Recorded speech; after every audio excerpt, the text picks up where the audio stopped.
Advance MPSC या YouTube चॅनलला subscribe करा आणि आमचे लेटेस्ट व्हिडिओ बघण्यासाठी नोटिफिकेशन बेलला प्रेस करण्याची विसरू नका. नमस्कार, ॲडव्हान्स एम-पी-एस-सी या डिजिटल प्लॅटफॉर्मवर आपले सर्वांचे मी अगदी मनपूर्वक स्वागत करतो. बघा, आपण संभाव्य प्रश्न आणि स्पष्टीकरण ही सिरीज बघत आहोत आणि या सिरीजचा आपण यापूर्वी एक भाग बघितलेला आहे. त्यामध्ये आपण आधुनिक भारताचा इतिहास यावरील काही महत्त्वपूर्ण प्रश्न बघितलेले आहेत. बघा, आज या व्हिडिओमध्ये आपण भारताचा भूगोल यावरील परीक्षेच्या दृष्टिकोनातून महत्त्वाचे प्रश्न बघणार आहे, तसेच त्याचं स्पष्टीकरण सुद्धा बघणार आहे. बघा, आपण ही जी सिरीज सुरू केलेली आहे, ही सिरीज येणाऱ्या परीक्षांसाठी खूप महत्त्वाची आहे, कारण आपण या सिरीजमध्ये आयोगाच्या दर्जानुसार प्रश्न घेत आहोत, सोबतच त्याचं स्पष्टीकरण सुद्धा त्या ठिकाणी बघत आहोत. त्यामुळे संबंधित जो काही घटक आहे तो आपला परीक्षेच्या दृष्टिकोनातून पुरेपूर कव्हर होत आहे. त्यामुळे या सिरीजचे जेवढे काही भाग होतील किंवा जेवढे काही प्रश्न आपण या सिरीजमध्ये कव्हर करू ते सर्व तुम्ही नक्की सोडवा, सर्व भाग नक्की बघा. तुम्हाला येणाऱ्या एक्झाममध्ये या सिरीजचा नक्कीच फायदा होईल. बघा, आता आपण यामध्ये काही परीक्षेच्या दृष्टिकोनातून भूगोलावर, भारताच्या भूगोलावरचे प्रश्न बघणार आहोत. आता प्रश्न सुरू करण्याआधी तुम्हाला काय करायचं आहे बघा, जेव्हा मी हा प्रश्न संपूर्ण वाचेल तर हा प्रश्न वाचून झाल्यानंतर तुम्हाला व्हिडिओ पॉज करायचा आहे आणि नेमकं याचं उत्तर काय असेल यावर थोडासा विचार करायचा आहे आणि ते उत्तर तुम्ही कमेंट बॉक्समध्ये मेन्शन केलं तरी चालेल. आणि हे संपूर्ण प्रश्न सोडवून झाल्यानंतर तुमचे किती प्रश्नांची उत्तरे बरोबर आलीत हे कमेंट बॉक्समध्ये नक्की कळवा. बघा, आता आपला पहिला प्रश्न आहे, खालीलपैकी योग्य नसलेल्या विधानाची निवड आपल्याला करायची आहे. बघा, पर्याय पहिला आहे, पृथ्वीच्या अंतरंगात जाताना तापमान वाढते. पृथ्वीच्या अंतरंगात जाताना खोलीनुसार दाब वाढतो. पर्याय तिसरा आहे, पृथ्वीची घनता पृष्ठभागापेक्षा पृथ्वीच्या केंद्राजवळील भागामध्ये अधिक आहे. आणि पर्याय चौथा आहे, वरीलपैकी एकही नाही.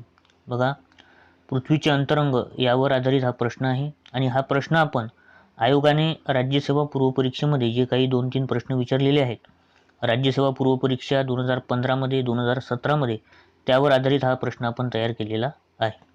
तर बघा, आता विधान पहिलं आहे, पृथ्वीच्या अंतरंगात जाताना तापमान वाढते. तर हे विधान बरोबर आहे. पृथ्वीच्या अंतरंगात जाताना खोलीनुसार दाब वाढतो, म्हणजे प्रेशर सुद्धा वाढते. जसं जसं आपण भूपृष्ठापासून केंद्राकडे जाऊ तसं तसं प्रेशर सुद्धा वाढते. हे विधान सुद्धा बरोबर आहे. पृथ्वीची घनता पृष्ठभागापेक्षा पृथ्वीच्या केंद्राजवळील भागामध्ये अधिक आहे आणि हे विधान सुद्धा बरोबर आहे. त्यामुळे याचं अचूक उत्तर येईल पर्याय क्रमांक 4, वरीलपैकी एकही नाही. बघा, की भूपृष्ठापासून जर आपण केंद्राकडे गेलो तर कोणकोणत्या क्वांटिटीमध्ये कसा बदल होतो हे खूप महत्त्वाचं आहे, कारण यावर प्रश्न विचारले जाऊ शकतात आणि विचारले पण आहे.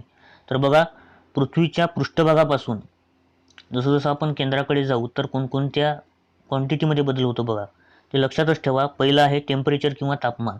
तर तापमानात काय होते, वाढ होत जाते. दर 32 मीटरला 1 डिग्री सेल्सिअस एवढं तापमान वाढते. जर आपण 32 मीटर खाली गेलो भूपृष्ठापासून केंद्राकडे तर 1 डिग्री सेल्सिअस तापमान वाढेल. पण बघा, हा जो रेट आहे, म्हणजे तापमान वाढण्याचा रेट हा एवढाच राहत नाही, तर हा कमी कमी होत जातो. जसं जसं आपण सेंटरला जाऊ तसं तसं ते कमी होतं. त्यामुळे घटत्या प्रमाणात ते वाढते, हे पण लक्षात घ्या. आणि प्रेशर जे आहे, दाबसुद्धा वाढत जातो आणि डेन्सिटी, घनता, जी काही घनता आहे ती सुद्धा वाढत जाते. आता बघा, भूपृष्ठालगत म्हणजे भूपृष्ठावर घनता जर बघितली तर ती 2.1 ग्रॅम पर सेंटीमीटर क्यूब एवढी असेल, जनरली एवढी असते. आणि केंद्राजवळ, एकदम केंद्राजवळ घनता खूप जास्त असते, ती म्हणजे 13.6 ग्रॅम पर सेंटीमीटर क्यूब, म्हणजे घनता ही पण वाढत जाते. ग्रॅम पर सेंटीमीटर क्यूब हे याचं युनिट आहे, ग्रॅम पर सेंटीमीटर क्यूब. तर घनतासुद्धा वाढत जाते, परंतु एक क्वांटिटी म्हणजे काय, ग्रॅव्हिटी ही कमी होत जाते. ग्रॅव्हिटी, गुरुत्व काय आहे, गुरुत्वामध्ये म्हणजे गुरुत्व कमी होत जाते. बाकी सगळ्या ह्या क्वांटिटी वाढत जातात, तापमान वाढत जाते, प्रेशर वाढत जाते, डेन्सिटी, घनतासुद्धा वाढत जाते, परंतु गुरुत्व, gravity, acceleration due to gravity ही कमी होत जाते. ती भूपृष्ठाला किती असते, 9.8 मीटर पर सेकंड स्क्वेअर आणि केंद्राला ती 0 असते बघा. त्यामुळे गुरुत्व हे कमी होत जाते. तर ह्या काही महत्त्वाच्या गोष्टी आहेत. त्यानंतरचा आपला दुसरा प्रश्न आहे बघा, वर्णनावरून नदी ओळखा. तर आपल्याला नदी ओळखायची आहे. बघा विधान ए आहे, मध्य प्रदेशातील अमरकंटक येथे ही नदी उगम पावते. या नदीवर कपिलधारा धबधबा आहे. ही नदी खंबातच्या आखाताजवळ अरबी समुद्रास मिळते. तर ही 3 विधाने दिलेली आहेत. तर यावरून आपल्याला नदी ओळखायची आहे. पर्याय आहेत तापी, नर्मदा, मही, साबरमती. तर बघा याचं अचूक उत्तर आहे नर्मदा नदी. तर ही विधाने कशाबद्दल आहेत, तर नर्मदा नदी बद्दल आहेत. बघा नर्मदा नदी ही खूप महत्त्वाची नदी आहे, कारण भारतातील सर्वात मोठी पश्चिम वाहिनीची नदी आहे. भारतातील सर्वात मोठी पश्चिम वाहिनी नदी नर्मदा नदी. तिची एकूण लांबी आहे 1312 किलोमीटर. 1312 किलोमीटर. तिचा उगम बघा अमरकंटक येथे होतो, मैकल टेकड्यांवर. अमरकंटक येथील मैकल टेकड्या ज्या आहेत त्या टेकड्यांवर हिचा उगम होतो. आणि ह्या मैकल टेकड्या, अमरकंटक कुठे आहे, तर ह्या मैकल टेकड्या आहेत मध्य प्रदेश आणि छत्तीसगडच्या सीमेवर. आणि तिचं मुखस्थान आहे खंबातच्या आखात, आणि खंबातच्या आखाताला ती मिळते अरबी समुद्राला. खंबातच्या आखाताला ती मिळते आणि कुठे, भरूच येथील अंकलेश्वर जवळ, गुजरातमध्ये भरूच या ठिकाणी अंकलेश्वर जवळ ती खंबाताच्या आखातास मिळते.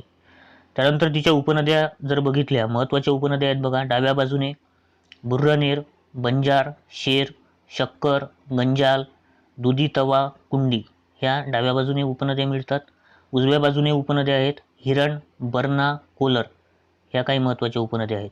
धबधबा बघा, धुवाधार हा धबधबा सुद्धा नर्मदा नदीवरच आहे. नर्मदा नदी ही खूप म्हणजे दऱ्याखोऱ्यातून वाहणारी नदी आहे. या नदीने बऱ्याच दऱ्या तयार केलेल्या आहेत. धबधबे सुद्धा आहेत. जबलपूरजवळ धुवाधार धबधबा आहे, मध्य प्रदेशमध्ये कपिलधारा धबधबा सुद्धा आहे. आणि लांबी जर बघितली तर हिची लांबी किती आहे, 1312 किलोमीटर. आणि सर्वात जास्त लांबी हिची मध्य प्रदेशमध्ये आहे, 1077 किलोमीटर. नंतर गुजरातमध्ये 161 किलोमीटर आणि महाराष्ट्रामध्ये 54 किलोमीटर. लक्षात घ्या, महाराष्ट्रामध्ये फक्त 54 किलोमीटर एवढीच लांबी आहे.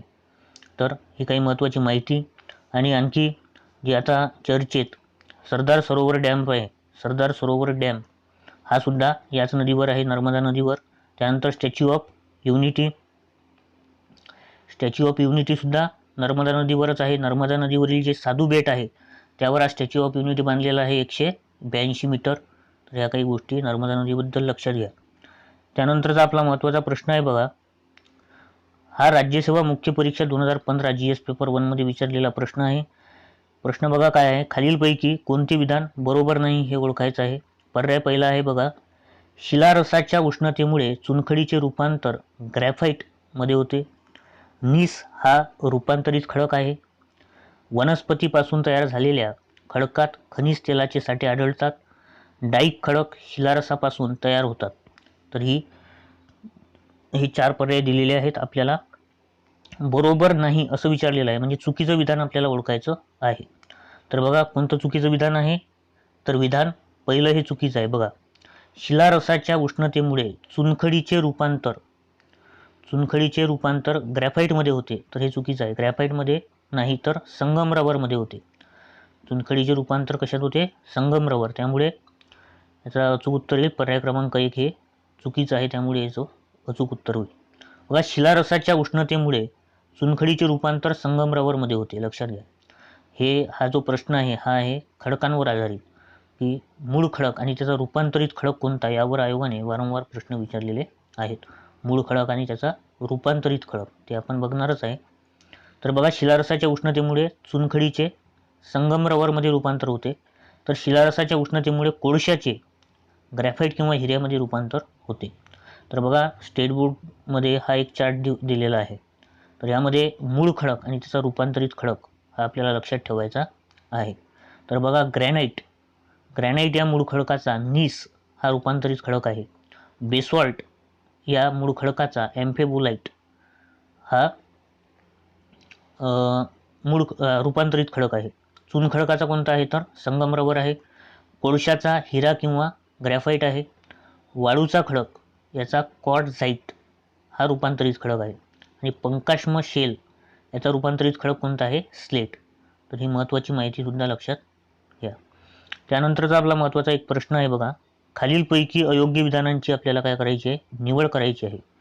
बघा विधान ए काय आहे, प्राथमिक भूकंप लहरी प्रायमरी अर्थक्वेक वेव्ह ध्वनिलहरीप्रमाणे प्रवाहित होतात. दुय्यम भूकंप लहरी सेकंडरी अर्थक्वेक वेव्ह ह्या प्रकाश लहरीप्रमाणे प्रवाहित होतात. आणि विधान सी बघा काय आहे, प्राथमिक भूकंप लहरीचा वेग दुय्यम लहरीपेक्षा अधिक असतो. तर बघा 3 विधाने आहेत. 3 विधानांपैकी आपल्याला अयोग्य म्हणजे चुकीचं विधान निवडायचं आहे. तर यापैकी चुकीचं विधान कोणतं असेल, तर सर्व विधाने बरोबर आहेत बघा, एकही विधान चुकीचं नाही, त्यामुळे एकही नाही याचं उत्तर होईल. बघा महत्त्वाचा प्रश्न आहे, भूकंपावर हा प्रश्न आहे, अर्थक्वेक. तर बघा प्राथमिक भूकंप लहरी primary earthquake waves, primary secondary आणि सरफेस अशा 3 प्रकारच्या वेव्ह असतात भूकंपाच्या. त्यामधली प्रायमरी अर्थक्वेक वेव्ज प्राथमिक भूकंप लहरी ह्या ध्वनिलहरीप्रमाणे असतात. म्हणजे साऊंड वेव्ज ज्या प्रकारच्या असतात त्याच प्रकारच्या ह्या वेव्ज असतात. म्हणजे कशा, तर कॉम्प्रेशन वेव्ह किंवा लॉन्जिट्युडिनल वेव्ज. तर ह्या लॉन्जिट्युडिनल वेव्ज प्रमाणे असतात. कारण लॉन्जिट्युडिनल वेव्ज कशा असतात, तर त्या ज्या दिशेने म्हणजे प्रवास करतात, कोणत्या लॉन्जिट्युडिनल वेव्ज, तर त्या ज्या दिशेने प्रवास करतात त्या दिशेला त्या समांतर अशा वाहतात. बरोबर, ज्या दिशेने त्या प्रवास करतात त्या दिशेला त्या कशा पॅरलल असतात, त्याला म्हणतात longitudinal waves. The waves which are parallel to the line of propagation, तर त्याला म्हणतात लॉन्जिट्युडिनल वेव्ज. त्यानंतर ट्रान्सवर्स वेव्ज ह्या सेकंडरी वेव्ज ज्या असतात ह्या ट्रान्सवर्स वेव्ज असतात, म्हणजे ज्या प्रकाश लहरीप्रमाणे असतात.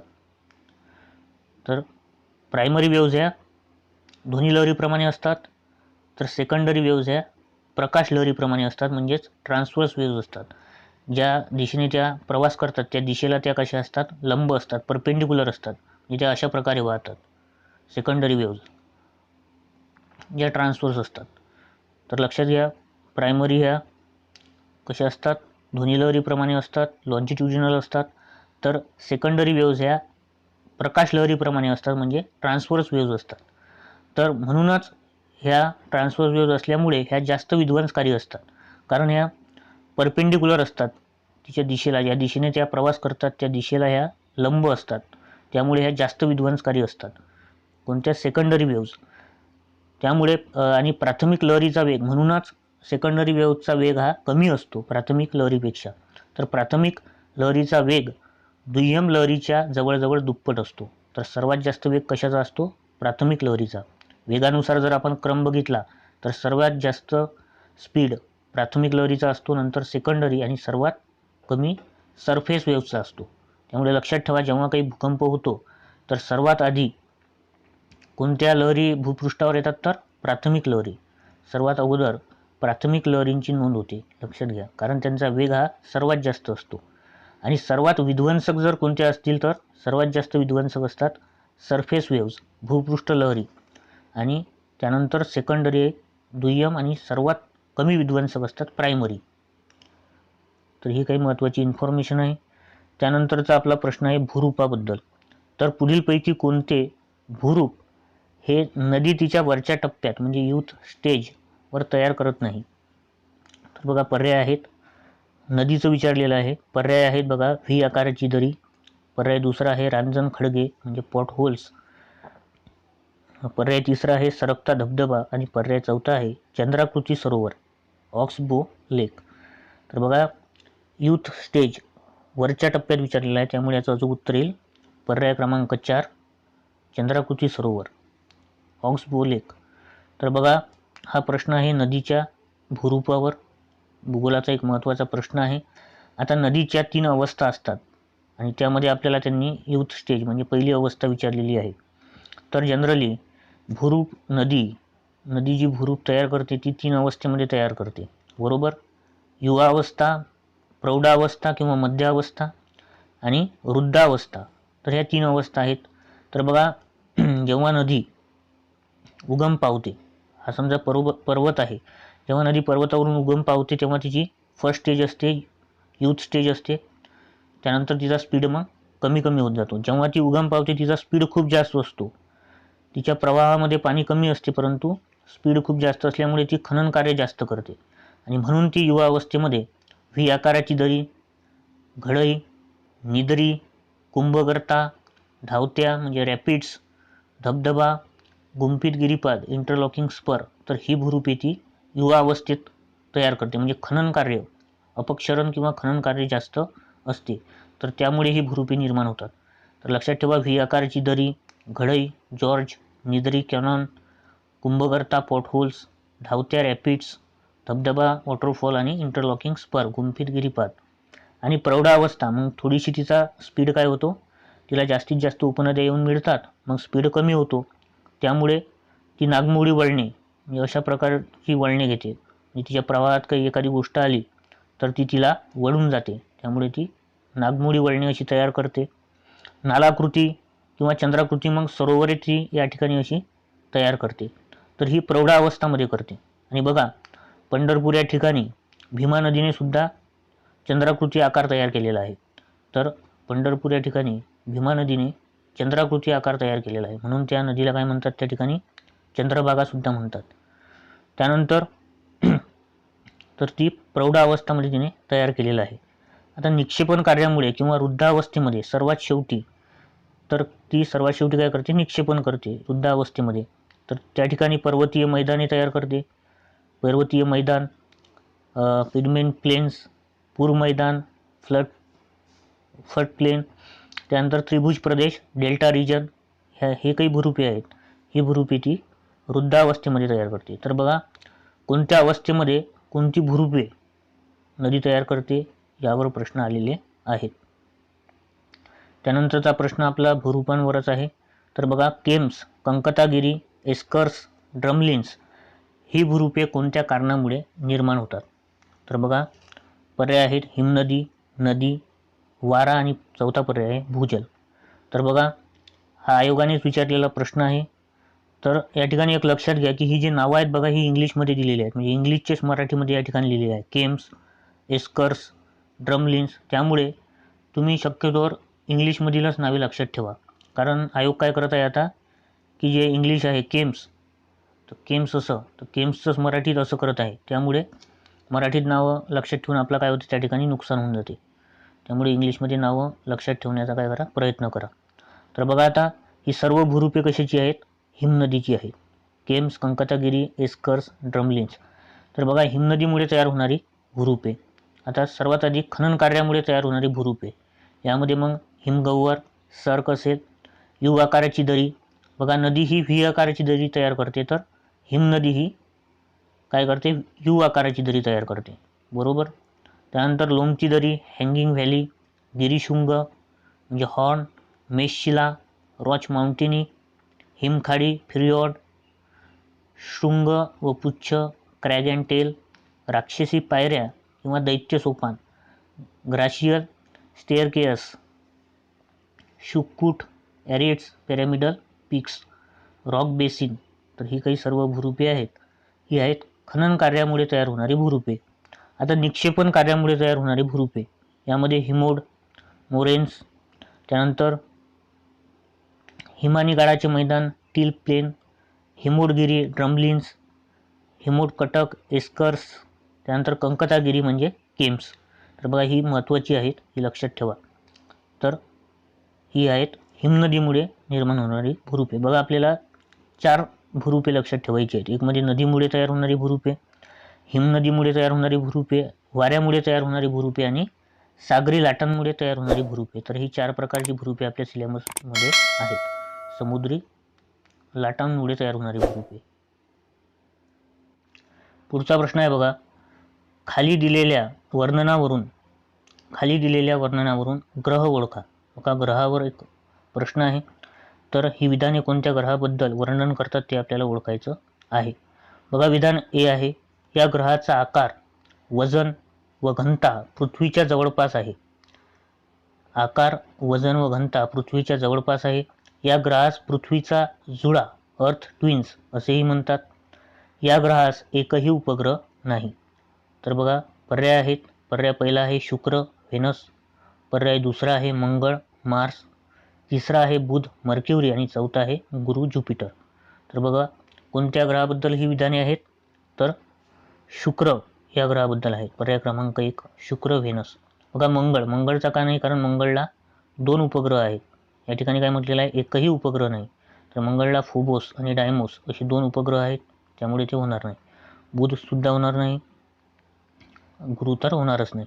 आता बघा लक्षात ठेवा की शुक्राचा आकार, वजन, घनता ही पृथ्वीच्या जवळपास आहे. म्हणजे त्याचं वजन, आकार आणि त्याची डेन्सिटी ही पृथ्वीच्या खूप सिमिलर आहे.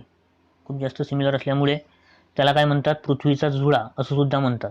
आणि याला एकही उपग्रह नाही. बघा क्लोजेस्ट टू अर्थ म्हणजे पृथ्वीच्या सर्वात जवळ हा ग्रह आहे. बघा पृथ्वी या ठिकाणी आहे आणि त्याच्या उजवीकडे कोणता आहे? तर मंगळ आहे, मार्स, आणि डावीकडे काय आहे? शुक्र आहे. तर शुक्र खूप जास्त जवळ आहे. तर पृथ्वीच्या सगळ्यात जवळचा ग्रह कोणता? तर शुक्र.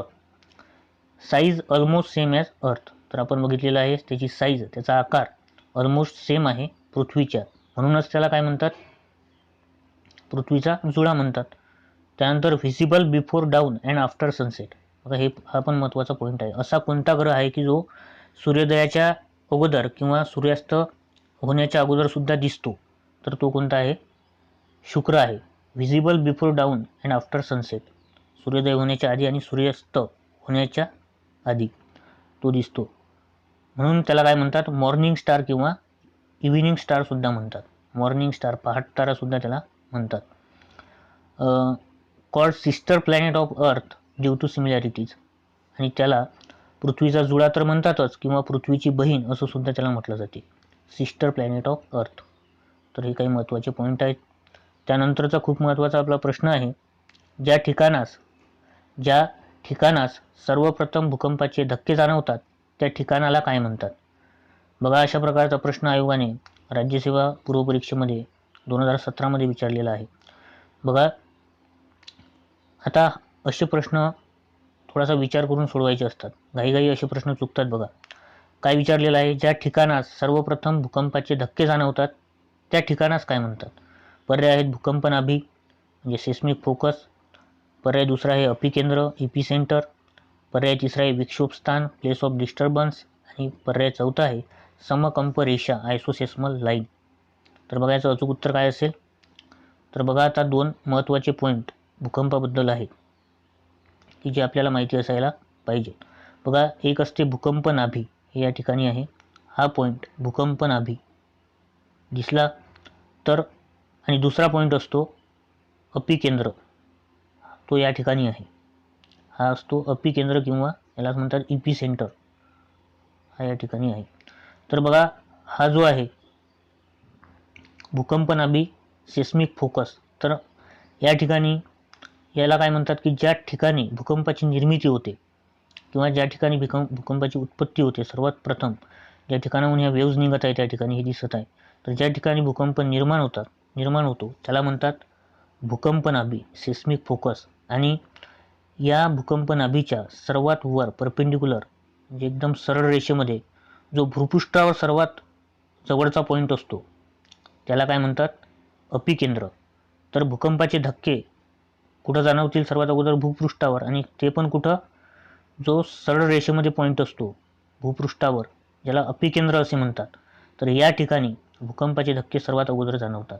तर लक्षात घ्या, अपिकेंद्रावर भूकंपाचे धक्के सर्वात आधी जाणवतात. आणि भूकंप तयार कुठं होतो? तर भूकंप नाभी सेस्मिक फोकस या ठिकाणी भूकंप तयार होतो. तर याचं उत्तर काय येईल मग? ज्या ठिकाणी भूकंपाचे धक्के जाणवतात, सर्वात अगोदर जाणवतात, सर्वप्रथम जाणवतात, त्याला काय म्हणतात? अपिकेंद्र इपिसेंटर असे म्हणतात. तर बघा भूकंप नाभी सेस्मिक फोकस ज्या ठिकाणी भूकंपाची काय होते? निर्मिती होते, आणि हे ठिकाण भूपृष्ठापासून काही किलोमीटरवर असू शकते. तर आतमध्ये, भूपृष्ठापासून आतमध्ये काही किलोमीटरवर हे स्थान असू शकते, जसं या ठिकाणी तुम्ही पाहू शकता. तर हे आहे भूकंप नाभी. त्यानंतर भूकंप बाल्य केंद्र अपिकेंद्र, यालाच काय म्हणतात? भूकंप बाल्य केंद्र असं सुद्धा म्हणतात, किंवा अपिकेंद्र मराठीमध्ये, किंवा मग इंग्लिशमध्ये इपिसेंटर. भूकंप नाभीच्या अगदी वर क्षितिजालगतच्या लंब रेषेवर पृथ्वीच्या पृष्ठभागावर जो बिंदू मिळतो त्याला काय म्हणतात, अपिकेंद्र असे म्हणतात. तर भूकंप नाभीच्या अगदी वर असते, क्षितिजालगत म्हणजे एकदम सरळ रेषेमध्ये लंब रेषेवर पृथ्वीच्या पृष्ठभागावर जो पॉईंट असतो आणि ज्या ठिकाणी सर्वात अगोदर भूकंपाचे धक्के जाणवतात त्या पॉईंटला म्हणतात इपिसेंटर. विक्षोभस्थान, प्लेस ऑफ डिस्टर्बन्स म्हणजे ज्या ठिकाणाहून भूकंप लहरी उगम पावून सर्व दूर संचारित होतात अशी जागा. त्यानंतर समकंप रेषा म्हणजे काय, ज्या सर्व स्थानी भूकंपाची तीव्रता समान असते. ज्या सर्व ठिकाणी भूकंपाची तीव्रता काय असेल, सेम असेल, समान असेल, त्या सर्व ठिकाणांना जोडणाऱ्या रेषेला काय म्हणतात, समकंप रेषा, आयसोसेस्मल लाईन असे म्हणतात. तर बघा, ज्या ठिकाणी भूकंपाची तीव्रता म्हणजे काय, इंटेन्सिटी ही सर्वात जास्त म्हणजे सेम असते, सारखी असते, अशा ठिकाणांना जोडणाऱ्या रेषेला काय म्हणतात, समकंप रेषा. आता बघा, इंटेन्सिटीवरून लक्षात आलं की भूकंपाच्या दोन गोष्टी आहेत, एक म्हणजे इंटेन्सिटी आणि दुसरं म्हणजे मॅग्निट्यूड. बघा, भूकंपाची इंटेन्सिटी मोजण्यासाठी कोणती स्केल असते, तर मर्केली स्केल असते, मर्केली स्केल.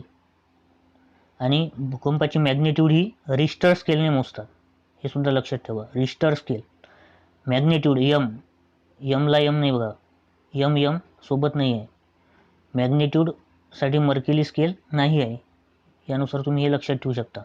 मॅग्निट्यूड कशाने मोजतात, तर रिश्टरने, आरने, आणि इंटेन्सिटी यमने, मर्केली स्केलने.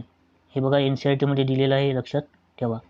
भूकंपाची मॅग्निट्यूड ही रिश्टर स्केलने मोजतात, तर तीव्रता, इंटेन्सिटी ही मर्केली स्केलने मोजतात. त्यानंतरचा बघा, राज्यसेवा पूर्वपरीक्षा 2017मध्ये आयोगाने प्रश्न विचारलेला आहे. राज्यसेवा पूर्वपरीक्षा 2017, ज्या ठिकाणी भूकंपाची निर्मिती होते त्या ठिकाणास काय म्हणतात, तर काय म्हणतात, भूकंप नाभी. पर्याय क्रमांक 2 सिस्मिक पॉईंट याचं अचूक उत्तर होईल. त्यानंतर बघा, आपला शेवटचा प्रश्न आहे, खालीलपैकी कोणत्या तारखेस उन्हाळा आयन दिन असतो. तर उन्हाळा आयन दिन कोणत्या तारखेस असतो, तर कधी असेल, पर्याय क्रमांक 4 21 जूनला. तर बघा, हा स्टेट बोर्डमधला आपण प्रश्न घेतलेला आहे. तर अयन दिन असतात, 2 अयन दिन असतात, एक उन्हाळा आयन दिन आणि एक हिवाळा आयन दिन. ज्या दिवशी उन्हाळा आयन दिन म्हणजे काय, की ज्या दिवशी सर्वात मोठा दिवस असतो, उत्तर गोलार्धामध्ये सर्वात मोठा दिवस असतो, त्या दिवसाला म्हणतात उन्हाळा आयन दिन. आणि ज्या दिवशी उत्तर गोलार्धामध्ये सर्वात मोठी रात्र असते त्याला म्हणतात हिवाळा आयन दिन. तो असतो 22 डिसेंबरला. 21 जूनला असतो उन्हाळा आयन दिन. आणि 2 संपात दिन असतात बघा, ज्या दिवशी दिवस आणि रात्र सेम असते. तर 21 मार्च ज्याला वसंत संपात असे म्हणतात, आणि 23 सप्टेंबर ज्याला शरद संपात असे म्हणतात, या दिवशी शरद ऋतू सुरू होतो. तर ह्या चारही डेट लक्षात ठेवा बघा, 23 सप्टेंबर शरद संपात, त्यानंतर 22 डिसेंबर हिवाळा आयन दिन, 21 मार्च वसंत संपात आणि 21 जून उन्हाळा आयन दिन. आता हे कशामुळे होते, कारण ही पृथ्वी बघा या ठिकाणी कललेली आहे. तर मूळ दिशेपासून 23.5 डिग्री ठीक आहे कललेली असल्यामुळे उत्तरायण आणि दक्षिणायन ह्या स्थिती घडतात आणि सूर्याभोवती फिरल्यामुळे. तर लक्षात घ्या, 21 जून हा या तारखेस उन्हाळा आयन दिन असतो. तर बघा, हे होते काही महत्त्वाचे प्रश्न. जर प्रश्न तुम्हाला आवडले असतील, व्हिडिओ आवडला असेल तर व्हिडिओला नक्की लाईक करा. तसेच आपल्या चॅनलला सबस्क्राईब करा आणि बाजूला दिलेल्या नोटिफिकेशन बेलला सुद्धा प्रेस करण्याची विसरू नका, जेणेकरून तुम्हाला आपल्या नेक्स्ट पार्टची, नवीन पार्टची नोटिफिकेशन वेळोवेळी मिळत राहील. बघा, तुम्हाला जर ही इन्फॉर्मेशन काही महत्त्वाची वाटत असेल तर नक्की शेअर करायला विसरू नका. आणि बघा, तुम्हाला जर याची PDF हवी असेल तर आपल्या टेलिग्राम चॅनलवर, ॲडव्हान्स MPSC या टेलिग्राम चॅनलवर ही PDF उपलब्ध करून दिलेली आहे. तुम्ही ती डिस्क्रिप्शन बॉक्समध्ये दिलेल्या लिंकवर जाऊन ती PDF डाउनलोड करू शकता. आणि ॲडव्हान्स MPSCला तुम्ही आता Telegram, YouTube, Instagram, Twitter, Facebook आणि ग्रेडअप ॲपवर सुद्धा फॉलो करू शकता. या सर्वांच्या लिंक मी डिस्क्रिप्शन बॉक्समध्ये सर्वात शेवटी दिलेल्या आहेत. चला तर मग पुढील पार्टमध्ये भेटूयात. धन्यवाद.